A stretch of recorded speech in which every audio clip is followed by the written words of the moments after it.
They know all about fantasy economics because they've already committed to £94 billion of extra tax and spending, Mr. Speaker, which every household in this country would have to pay for to the tune of about £2,100. He's just a great pointless human bollard, Mr. Speaker. That's what he is.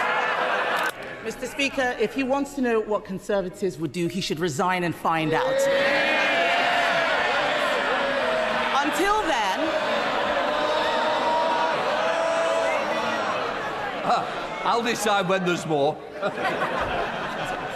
Mr. Speaker, until then, I'm the one asking the questions. There's a petition out there, 2 million people asking him to go. During a live television appearance, Boris Johnson launched a direct verbal assault on Keir Starmer, accusing him of appointing a fraudster to his cabinet. Johnson went further, asserting that this decision reflects Starmer's own alleged identity as the fraudster-in-chief. He concluded his critique by suggesting that, at its core, Starmer's administration embodies what Johnson characterized as a fraudulent ethos. We have just discovered that Keir Starmer knowingly promoted to the cabinet somebody who had been convicted of lying to the police, of obtaining goods by deception, fraud. And if you want to know why he put a fraudster in the cabinet, it is because the whole government is essentially fraudulent and misrepresented to the electorate in July 2024 what they were going to do on tax, on the economy, on Brexit, on Britain's relations with other countries. I don't like the changes that we've made. I say the door is open and you can leave. Boris Johnson has publicly expressed his willingness to return to leadership, signalling his readiness to once again assume the role of Prime Minister. Meanwhile, a petition calling for an immediate general election in the United Kingdom has garnered over 3 million signatures, reflecting significant public engagement with the issue. Johnson now joins an expanding cohort of former prime ministers who appear to interpret the rising momentum of such petitions as indicative of widespread public support for their potential reinstatement. In a statement to the press, Johnson affirmed his preparedness to take on the responsibilities of leadership once more, positioning himself as a contender for renewed political authority. I don't know what Starmer's trying to do. I don't know where Starmer's trying to take the country. And you can see this sort of chopping and changing on domestic and foreign policy. You see you have an agenda for growth, but then you put up taxes on every single business in the country, and inflation's going up again, which is going to necessitate higher interest rates. I mean, it's all totally contradictory. On foreign policy, he says he stands with Israel, shoulder to shoulder with Israel, but he's simultaneously putting an arms embargo on Israel and threatening to clap the Prime Minister of Israel in jail. So it's just a total mush. An individual closely associated with Tony Blair has reportedly observed that Keir Starmer faces a significant challenge beyond the perceived ineffectiveness of his ministers and aides. His administration is predominantly composed of individuals with backgrounds in academia and librarianship. While this characterization may seem harsh to those professions, the critique reflects a broader concern about the government's style and approach. According to this source, Starmer's administration is seen as lacking imagination and practical responsiveness, qualities essential for navigating the relentless crises that often besiege the Prime Minister's office at 10 Downing Street. Furthermore, there is a perceived absence of ideological diversity at the highest levels of government, with an overarching uniformity of thought that some view as uninspired and overly theoretical. Critics, particularly within Blairite circles, describe this dynamic as a plodding, bookish otherworldliness that raises alarm among those who value political dexterity and innovation. However, Tony Blair himself has remained characteristically enigmatic on the matter, leaving his personal stance unclear. Some Blairite supporters have expressed frustration with Starmer's team, arguing that while they admire the Prime Minister's capacity for decisive action, they mistake ruthless personnel changes and the adoption of hardline Blairite stances, such as on immigration, for a coherent, purpose-driven strategy. They contend that Starmer's leadership lacks the clarity of vision and sustained public communication that characterized Blair's tenure. However, the Blairite faction is far from monolithic. Many of its members now work within Starmer's operation. For instance, Morgan McSweeney, one of Starmer's key advisors, is a tough centrist operator endorsed by Peter Mandelson, while Matthew Doyle, his communications chief, represents long-standing loyalty to the New Labour ethos. Moreover, Blairite-aligned figures occupy prominent positions in the cabinet.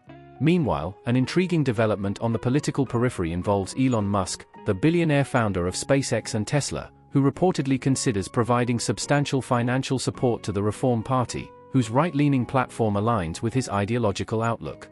The Times reports that Musk is contemplating a $100 million investment into Reform's advertising efforts ahead of the next general election. Should Musk proceed, it could mark a significant intervention in British politics, though such a move would undoubtedly prove divisive and provoke controversy across the political spectrum. This apparent donation that is being considered by Elon Musk to Nigel Farage, the Reform Party, of $100 million. What effect do you think that would have? $100 million buys you a lot of campaign leaflets, doesn't it? It really would be, as you say, potentially a game changer. In this country, obviously, we don't have state-funded political parties, so parties have to hustle to go out there and try and raise as much money as they can from private donors. Now, if the richest man in the world is wanting to support your party, then I think you would be daft to look a gift horse in the mouth. You would obviously look to accept that money, depending on what strings are attached. But yeah, certainly in terms of giving Reform financial muscle, this would be a huge boost to that party, and you have to say a blow to the other parties, because suddenly you would have a major competitor. Elon Musk has intensified his criticisms of the United Kingdom following the election of Sir Keir Starmer's Labour government, going so far as to label the nation a police state. Free speech is meaningless unless you allow people you don't like to say things you don't like. Otherwise, it's irrelevant. And if at the point at which you lose free speech, it doesn't come back. Elon Musk maintains a more amicable relationship with former Prime Ministers Boris Johnson and Tony Blair, both of whom have sought to cultivate stronger connections with the world's wealthiest individual. Tony Blair, in particular, has praised Musk as an exceptional innovator in his recent writings and has engaged with him through meetings and telephone discussions. Musk's deteriorating perception of the United Kingdom appears to trace back to the aftermath of a mass stabbing involving children in Southport in July, an event that precipitated widespread riots across the nation.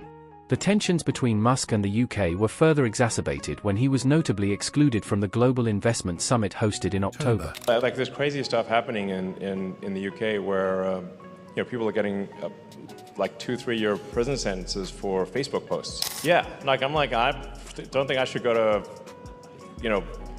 visit Britain because they're gonna drag out some tweet and say 2 years in prison for this tweet or something like that. The Labour leader, initially regarded as a figure of significant promise, is now contending with escalating allegations of overreach and authoritarianism. These criticisms arise amid reports suggesting that individuals have faced punitive measures solely for signing a widely circulated petition. The controversy surrounding this issue is rapidly intensifying into a major political scandal. The petition itself, which has garnered millions of signatures, calls for immediate general elections, reflecting the growing public discontent with Sir Keir Starmer's leadership and governance. To dismiss 2 million people out of hand straight away, I think it comes across as arrogant, and I think that's what has resonated with a lot of people out there, and that's why they are online signing this petition. The lawyers was told to get into power, surely there should be questions asked. Which lie in particular has upset you? There's a few to be truthful. The national insurance, that's going to hit businesses hard. This movement transcends the bounds of a mere political protest. It represents a profound demand for systemic change. Despite its remarkable success in garnering widespread support through online platforms, it remains uncertain whether this initiative will possess the requisite influence to precipitate an election. I want the election to go again. It's now Is it 2 million now? It's now just over 2 million. Do you feel the pressure? I'm not surprised that many of them want a rerun. That isn't how our system works. There will be plenty of people who didn't want us in the first place. So what I focus on is the decisions that I have. This was supposed to be a honeymoon period. It now turns out that Keir Starmer is the least popular leader after 100 days, having gone into that election the most popular by a mile. One of the underlying reasons for this can be articulated as follows. Labour would freeze council tax next year. Yes, you heard it right. Not a penny more on your council tax. Not a penny more than the bill you paid last year. How would you grade the Labour Party? A, B, C, D minus?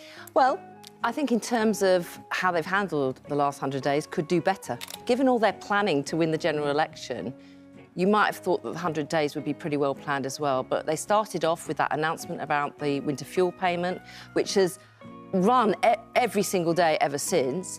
We've had the freebies situation as well, and then we've had this sort of, battle in number 10 between Sue Gray and others, briefing. That's not the honeymoon that you want, and it's been self-inflicted. So your view is they just simply weren't adequately prepared for government? I think they just hadn't really thought through. I think they're prepared for government. I think they've got lots of policies and good ideas, some of it to do with employment rights that you've just highlighted. The problem is these other things, the winter fuel payment, the freebies, the people at loggerheads in number 10,